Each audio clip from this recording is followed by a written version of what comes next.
स्वागत है आपके अपने YouTube चैनल कौटिल्य क्लासेस 2.0 पे।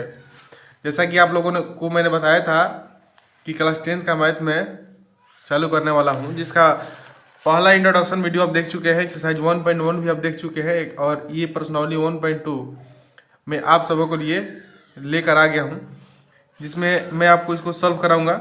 सॉल्व कराने से पहले थोड़ा सा बेसिक आपको मैं बताने का प्रयास करूंगा। आप देख रहे होंगे प्रश्नावली 1.2, ठीक है। देखिए यहाँ पर लिखते एक्सरसाइज 1.2 आज हम लोग करने वाले हैं। ये जो है BTC का मैथ है क्लास 10 का, ठीक है। देखिए इसमें क्या है, सबसे पहले गुणनखंड होता है, इसका थोड़ा सा बेसिक समझिए, उसके बाद मैं आपको चैप्टर पर लेकर चलता हूँ। गुणनखंड हम लोग दो तरीके से निकालते हैं। गुणनखंड विधि से हम लोग दो चीज़ें करते हैं। क्या क्या करते हैं देखिए, पहला तो HCF करते हैं और दूसरा LCM करते हैं, ठीक है। समझिए इसको। HCF का मतलब होता है हाईएस्ट कॉमन फैक्टर और LCM का मतलब होता है लोएस्ट कॉमन फैक्टर। यहाँ पर लिखना पड़ेगा हाईएस्ट कॉमन फैक्टर और ये होता है लोवेस्ट कॉमन फैक्टर। इसका ये जो फुल फॉर्म होता है, जो लोग जानते हैं थोड़ा सा आगे बढ़ जाएंगे, क्योंकि ये थोड़ा सा चैप्टर चालू करने से पहले थोड़ा सा बेसिक बताना जरूरी होता है ताकि चैप्टर को समझ में आ जाए। अब देखिए एक चीज़ और इसमें होता है, थोड़ा सा यहाँ पर हम चर्चा कर लेते हैं। HCF और LCM कितनी संख्याओं का निकला जाता है। तो देखिए एक ही संख्या का, कोई अगर संख्या एक ही हो, अगर संख्या एक ही हो, एक ही संख्या हो, तो उसका ना तो LCM होता है ना HCF होता है, हो तो उसका न तो LCM होता है, LCM होता है और ना ही LCM होता है। देखिए संख्या एक ही हो, एक ही संख्या हो, तो ना तो उसका LCM होता है ना उसका HCF होता है। ओनली क्या होता है, LCM और HCF हमेशा दो संख्याओं का ही होता है। जैसे मान लीजिए 25 का कोई LCM पूछे तो नहीं होगा, 16 का पूछे तो नहीं होगा। ऑलवेज यानी कि हमेशा दो संख्या अगर होगा ना, तब जाकर इसका आप LCM और HCF निकाल पाएंगे, ठीक है। ऑलवेज दो संख्या का LCM और HCF निकलता है। ये चीज़ समझ गए, ये बहुत कॉमन चीज़ था, ये आपके जानने के लिए बहुत ज़रूरी था। आइए थोड़ा सा हम आगे चलते हैं, एक्सरसाइज की ओर करते हैं। एक्सरसाइज 1.2, एक्सरसाइज 1.2 अब हम शुरुआत करते हैं। ये चीज़ समझाना जरूरी था। अब देखिए 1.2 का पहला क्वेश्चन है, आपके स्क्रीन पर दिख रहा होगा। देखिए निम्नलिखित संख्याओं का अभाज्य गुणनखंडों के गुणनफल के रूप में व्यक्त कीजिए। ये पहला क्वेश्चन है। देखिए निम्नलिखित संख्याओं को अभाज्य गुणनखंडों के गुणनफल के रूप में व्यक्त कीजिए। तो आइए मैं इसको सॉल्व कराता हूँ। देखिए पहला क्वेश्चन है 140, ठीक है।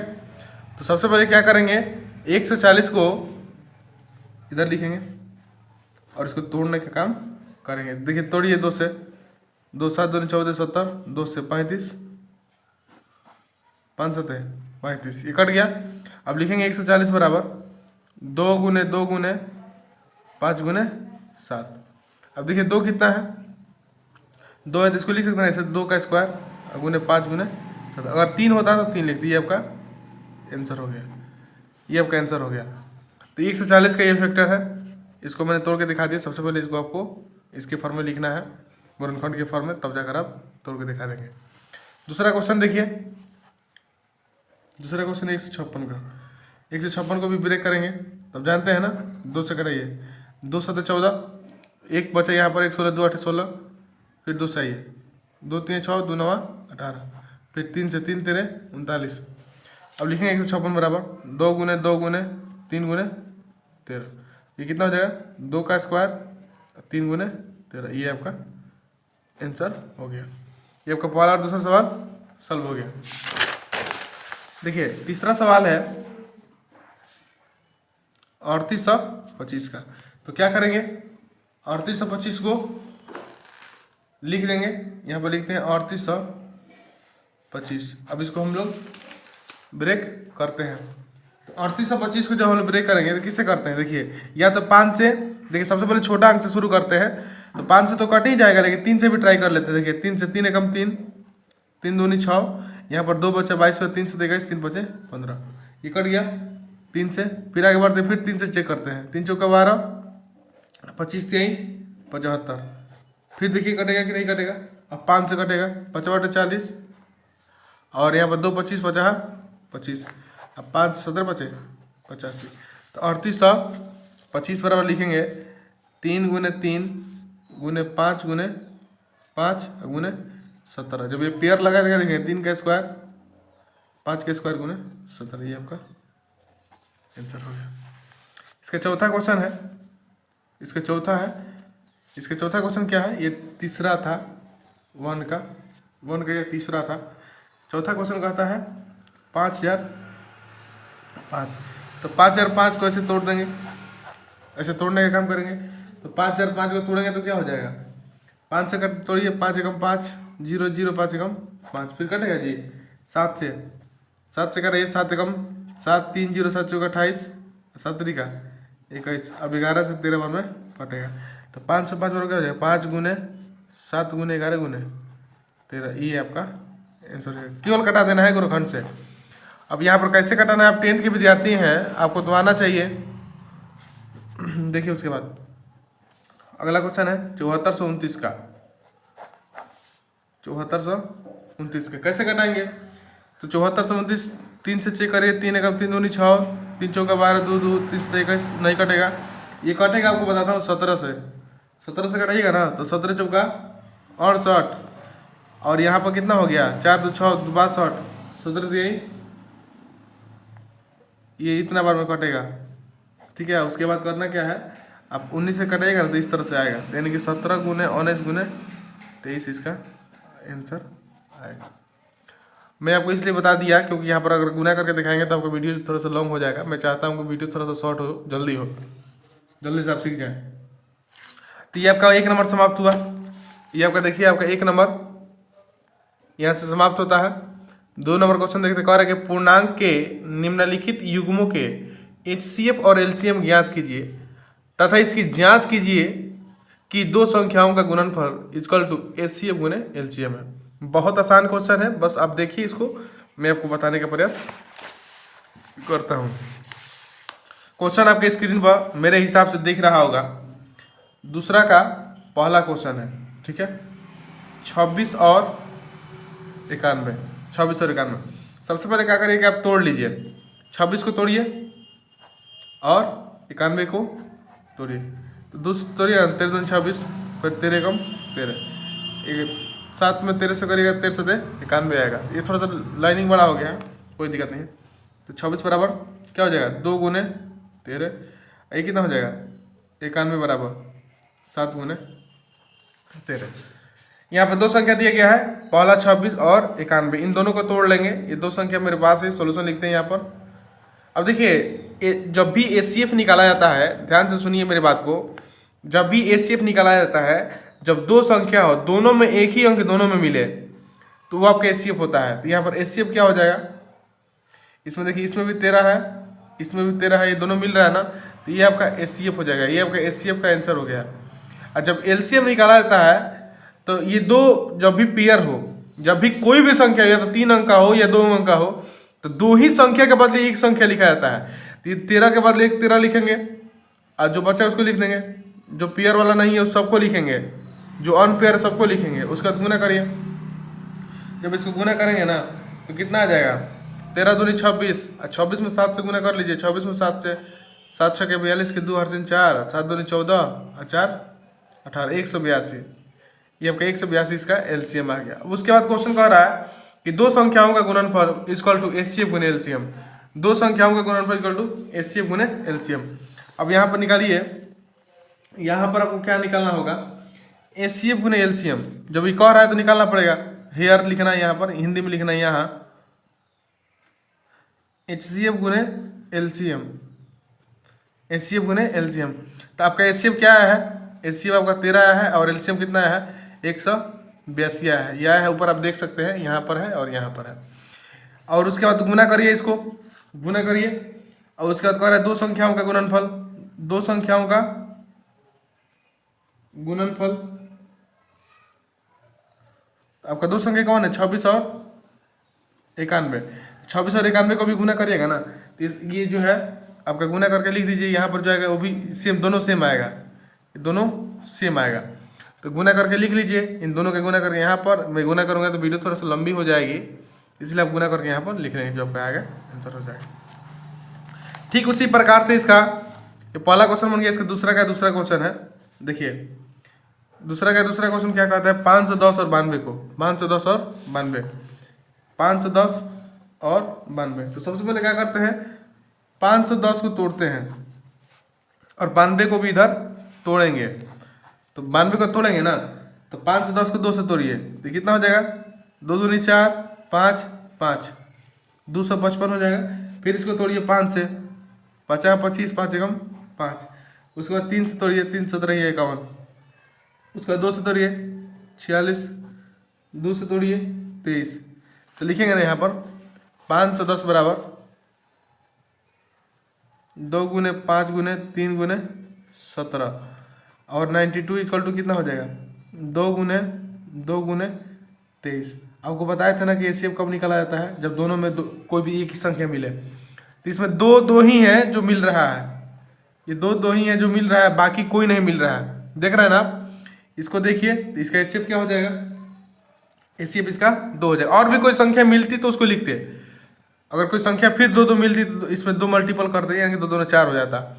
अब एलसीएम क्या हो जाएगा, देखिए एलसीएम क्या हो जाएगा, अभी इन दोनों के बदले 1 2 लिख दीजिए, कोई दिक्कत नहीं है। उसके बाद बाकी सारा संख्या लिख दीजिए, क्योंकि पेयर नहीं है। जब पेयर रहेगा यानी कि जोड़ा रहेगा तो उसके बदले एक ही लिखना है, या तो वो 3 अंक का हो या 2 अंक का हो। तो 2 गुने 5 गुने 3 गुने 17 गुने 2 गुने 23 गुना करिए। जब गुना करिएगा तो आंसर आएगा 23,460। ये इसका एलसीएम का आंसर आ जाएगा, ये आपका एचसीएफ का आंसर। गुना करिए 5 दूनी 10 33, 30 200 2100, 2100 दूनी 4200, 4200 में 23 से गुना करिएगा ना तो इतना आएगा। उसके बाद कह रहा है कि जांच करिए, तो लिखिएगा यहाँ पर जांच करने पर तो एचसीएफ गुने एलसीएम इक्वल टू क्या आया है, एचसीएफ गुने एलसीएम इक्वल टू 2 संख्याओं का गुणनफल, 2 संख्याओं का गुणनफल, 2 संख्याओं का गुणनफल, 2 संख्याओं का गुणनफल। इस प्रकार से भी कर सकते हैं, आपको टाइप बता दिया। तो एचसीएफ का मान कितना है, देखिए आप देख रहे हैं ना, एचसीएफ का मान 2 है और एलसीएम का मान कितना है, एलसीएम का मान 23,460 है और एचसीएफ का मान ये 2 है। 2 संख्या गुणनफल यानी कि 2 संख्या कौन है, 510 और 92। इसको गुना करके यहाँ पर लिख दीजिए, इसको गुना करके यहाँ पर लिख दीजिए।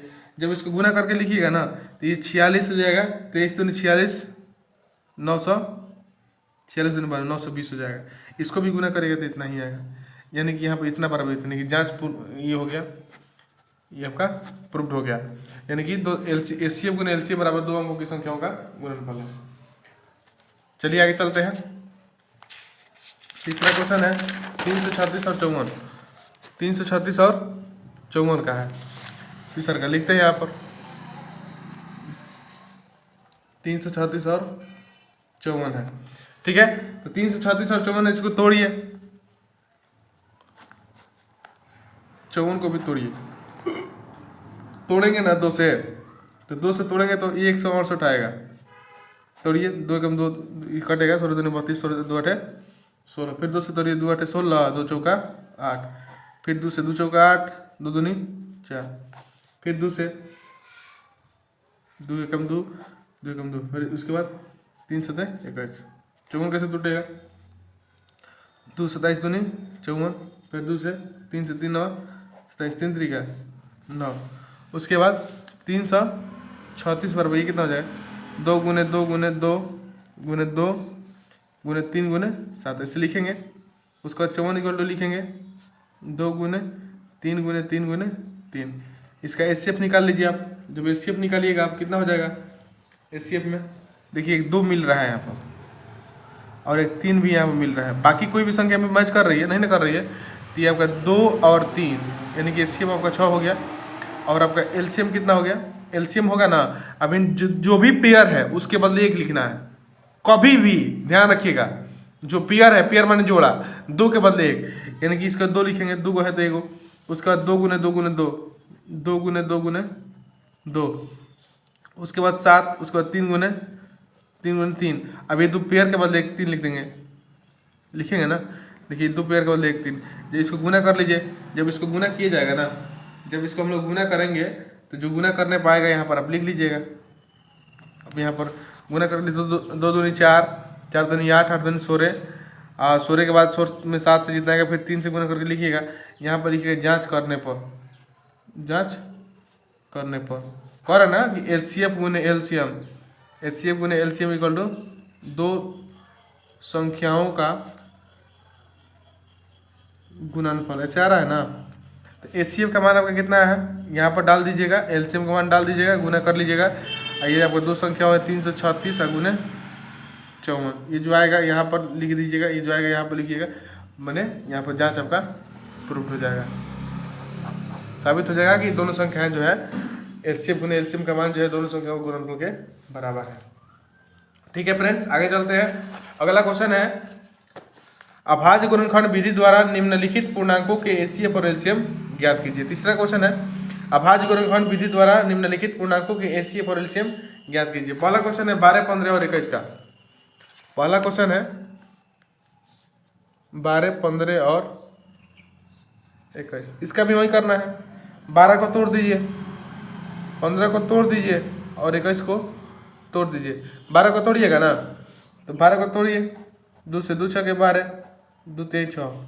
15 को तोड़िएगा ना, 3 बचे 15। 21 को तोड़िएगा ना, 3 सते 21। तो 12 बराबर लिखिए 2 गुने 2 गुने 3, 15 बराबर 3 गुने 5, 21 बराबर 3 गुने 7। एचसीएफ कितना हो जाएगा?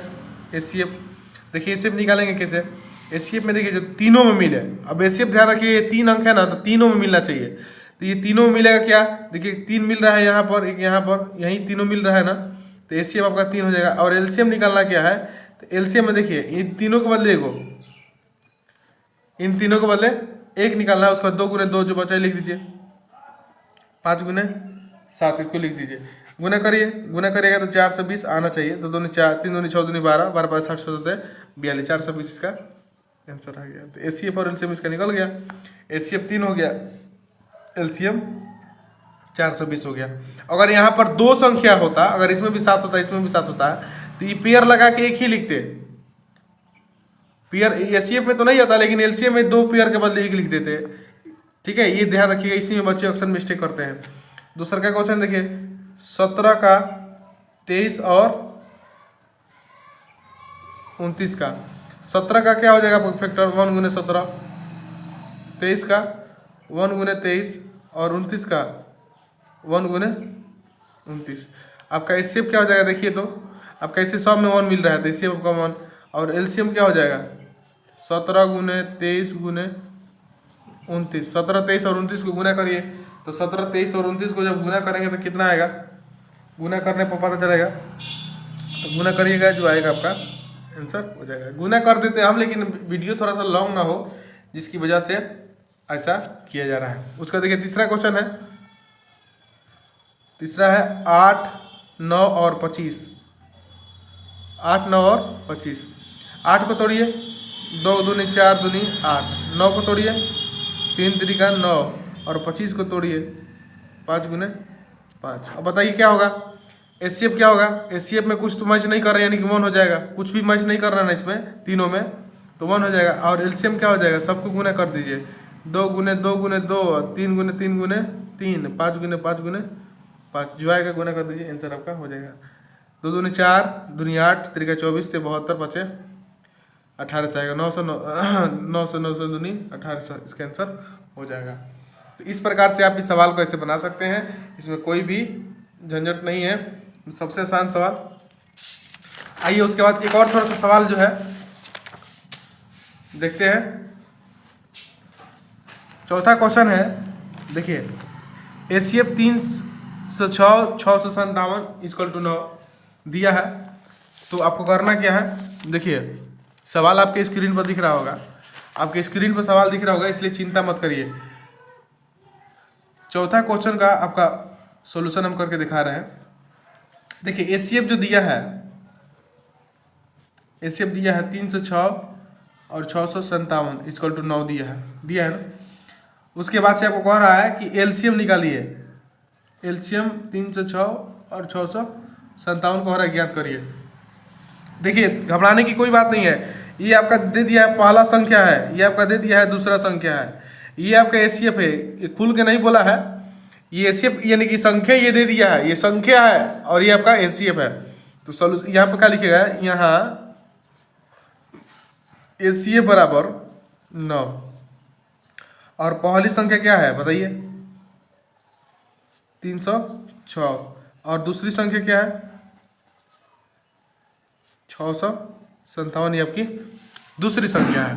पहली संख्या 9 हो गई, 306 हो गई, दूसरी संख्या 657। कह रहा है कि एलसीएम निकालने के लिए, तो आपको मैंने एक फॉर्मूला बताया था, सूत्र बताया था कि पहली संख्या,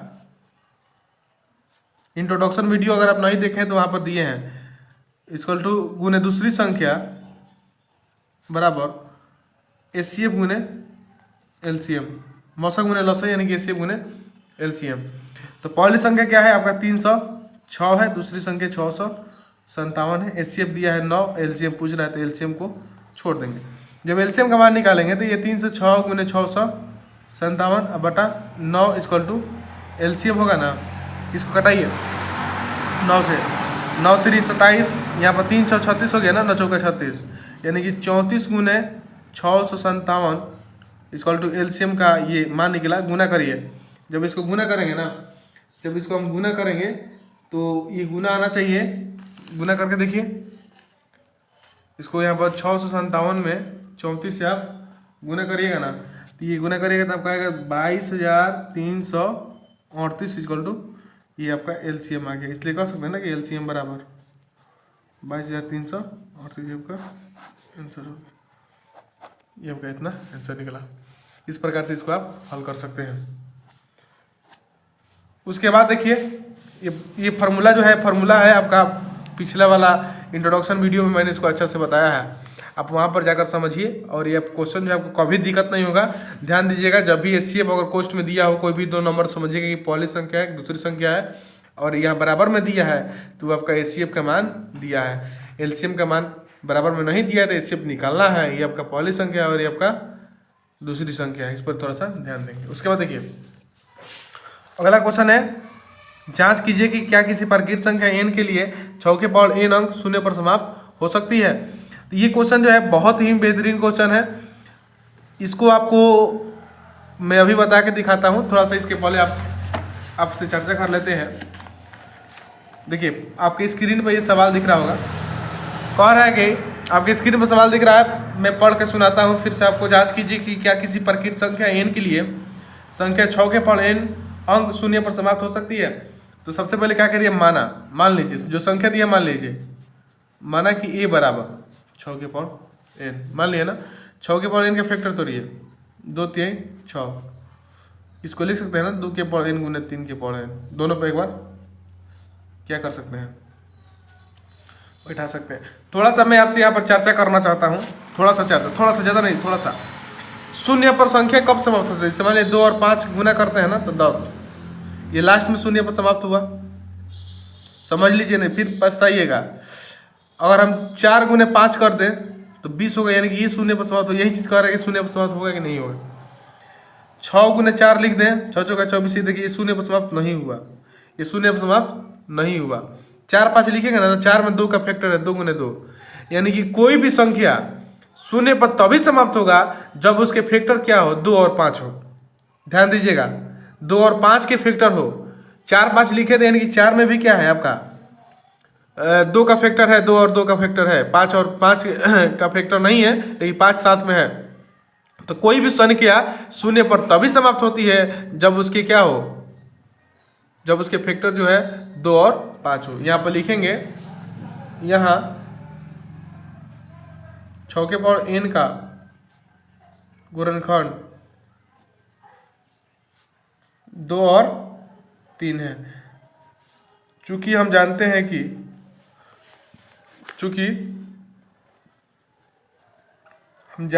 कि कोई भी संख्या शून्य पर तभी समाप्त होती है जब उसके गुणनखंड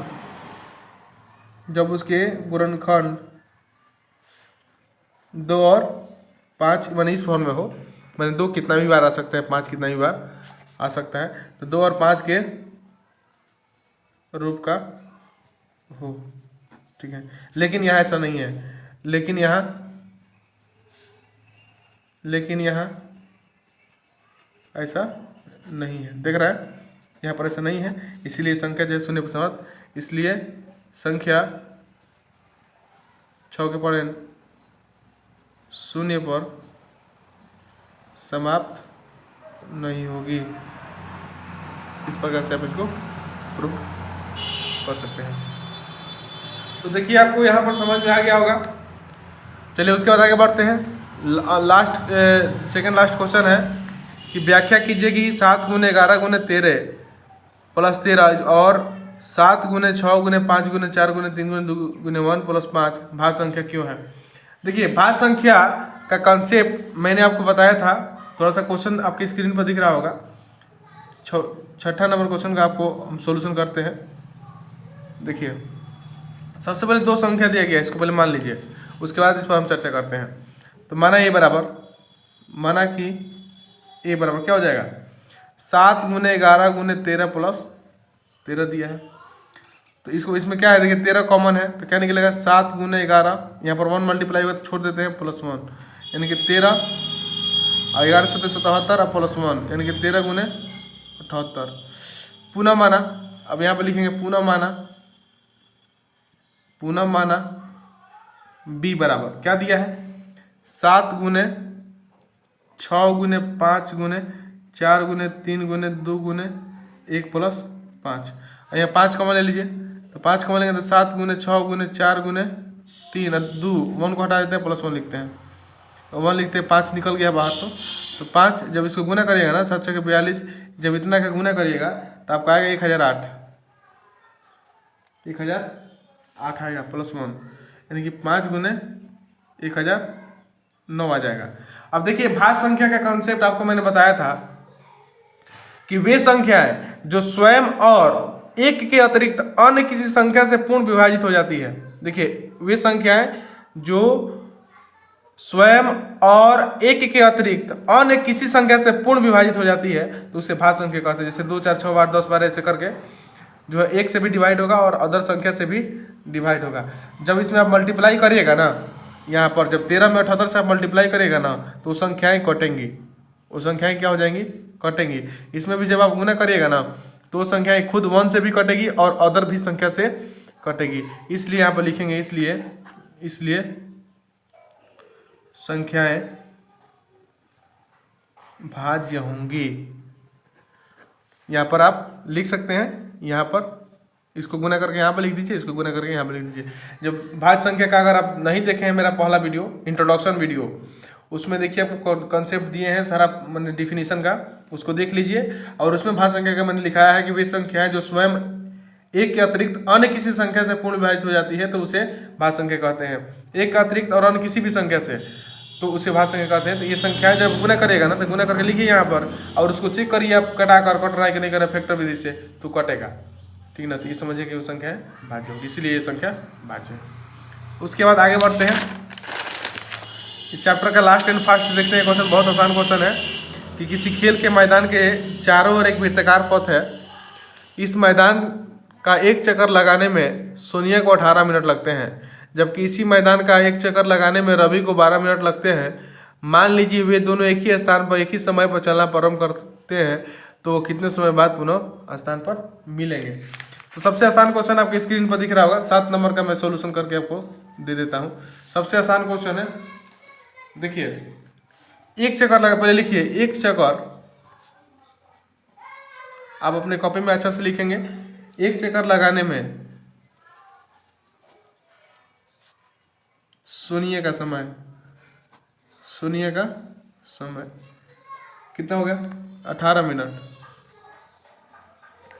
ठीक है। एक चक्कर लगाने में और रबी का समय, तो रबी का समय कितना लगा है? 12 मिनट लगा है।